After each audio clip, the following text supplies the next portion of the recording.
National liberation leaders like Ho Chi Minh were facing a superpower. Leftover guns from the Second World War were not enough.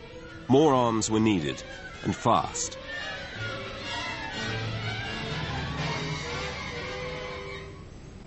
In the USSR, Kalashnikov had perfected his gun.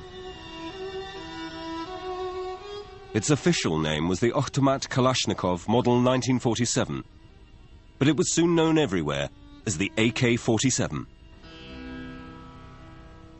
Вот с первых дней вот я задался такой целью, что красота нужна не только женщинам, а и оружию.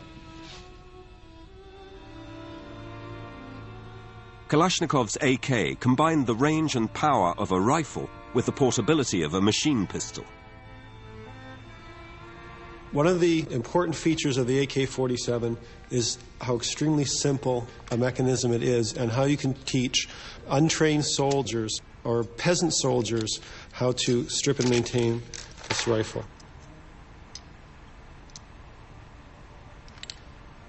It's now field stripped. Когда я ездил по пограничным войскам, я беру горсть песку, открываю крышку автомата или пулемета, засыпаю, говорю, стреляйте. Вот. Они говорят, а нам ведь за это нас ругает, наказывает. Я говорю, правильно.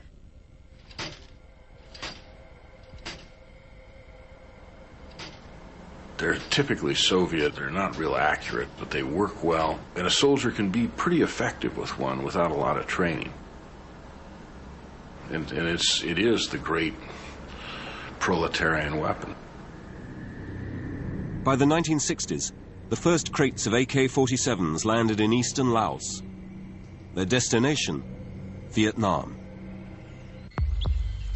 9 years after driving the French from North Vietnam, Ho Chi Minh stepped up his campaign to liberate the South. Thousands of Viet Cong guerrillas carrying Chinese-made AK-47s took the Ho Chi Minh Trail from Hanoi to the southern tip of Vietnam. Late one night in 1963, the guerrillas reached the small village of Ki Lai. The very first time that I heard the AK-47, I think that is when Viet Cong killed my teacher. They know that he working for Americans, for the CIA. That is why the Viet Cong killed him.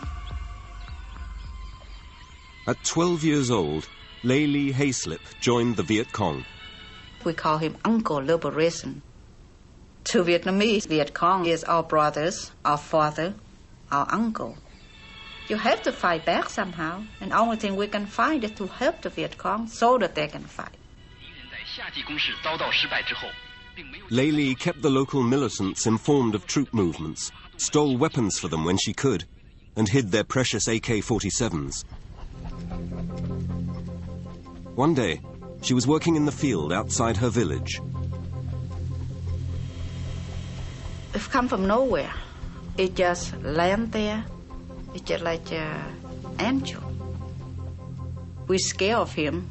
He looked tall and mean, very powerful in his uniform. He just stepped out from his helicopter and surveyed the land. And the children all around him, but he just paid no attention to us, and he just get back in his machine and flew back to heaven. But then he came back not just 10 or 20, but 100 of this machine. And now they have machine guns. The US had decided to commit its own troops to the war against Ho Chi Minh. Soon, there were almost 500,000 American troops in Vietnam. David Wilkie came from Fort Carson, Colorado. I wasn't trying to be a hero to go. I just thought it was the right thing to do because my friends were going too. And for a 19 or 20-year-old, it looked like it might be a fun year to go and see what this was all about. Wilkie served on a Huey assault helicopter, or Slick. The Huey's two M60 machine guns were manned only by volunteers. Wilkie became a door gunner.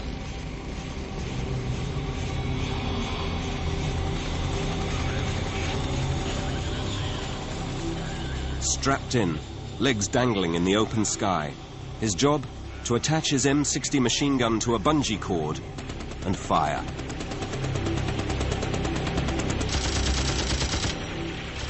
We were looking for human targets. If you didn't see that, you fired at what you thought would be a probable place for the enemy to be.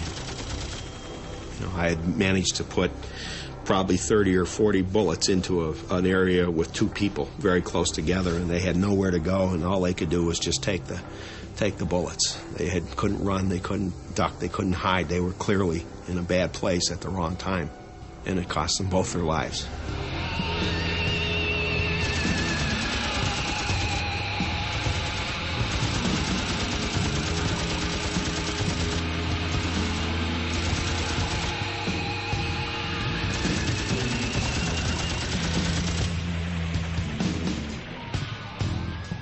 Panic is coming. It's not just quiet. It's just like a tornado that goes right through your village. Door gunners were so hated, the Viet Cong put a price on their heads. You know how many villages he went to a day, and you know how many women and children and men can kill a day with one gunman. So yeah, if we can kill him, that would save a lot of us. We feel he's just a machine gun. He's not a human. He becomes the gun himself. His conscience is not there. It's just like he has no heart. We had adopted a mountain yard village probably 3 miles or 3 kilometers from our base, and we would go out there as volunteers, and we built a schoolhouse. We'd wash all the Vietnamese babies, and we would drink their rice wine with them. And it turned out that during the Tet Offensive, that was where most of our rocket attacks were coming from. You know, so we ended up leveling that village one night. We ended up destroying everything we built that year. Areas suspected of supporting the Viet Cong were designated free kill zones. Anything that moved could be gunned down. The bullet that makes the biggest hole will do the most damage. They'll tumble inside the body. Then when the yaw is at its maximum, it will magnify the size of the wound tract and make it the length of the bullet. And the bigger the hole, the deadlier it is.